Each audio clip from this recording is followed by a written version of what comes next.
कापुराची वाट ओवाळू तुझला स्वामी ओवाळू तुझला देहभाव अहंकार सहजची जाळीला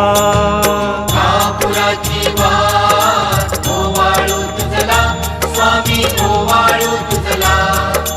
देहभाव अहंकार सहजची जाळीला दया क्षमा शांती उजळली ज्योती स्वामी उजळली ज्योती स्वयं प्रकाश